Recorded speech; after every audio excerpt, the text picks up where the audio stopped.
The Foreign Service officer is hit with an ultimatum: serve in Iraq or face the consequences. CNN's Brian Todd reports on the diplomatic rebellion. Diplomacy goes out the window at the State Department. Don't diss me and say it's not good enough. Normally measured Foreign Service officers lose their cool over the department's plan to force diplomats to serve in Iraq if they can't get enough volunteers. That's a potential death sentence, and you know it. And then another thought: who will take care of our children? Who will raise our children if we're dead or seriously wounded?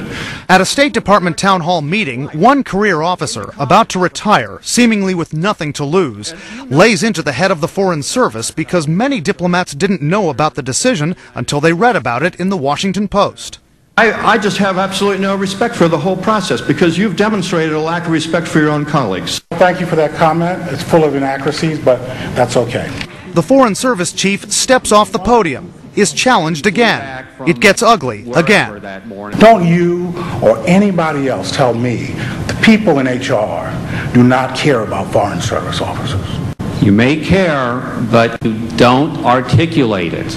You roll your eyes, but we have polled the Foreign Service. 12% of your Foreign Service believes that Secretary of State Condoleezza Rice is fighting for them. 12%. That's their right. They're wrong.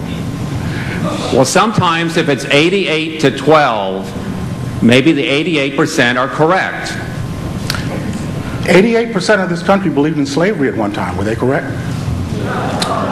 So don't come here then, okay? Secretary of State Condoleezza Rice was not at that meeting, but a State Department official says she clearly understands the tone and tenor of what happened. Rice is expected to take the extraordinary step of sending out a cable to State Department employees around the world, encouraging them to serve in Iraq. For those diplomats called up who refuse to go to Iraq, State Department officials will consider the reasons why, but they also could fire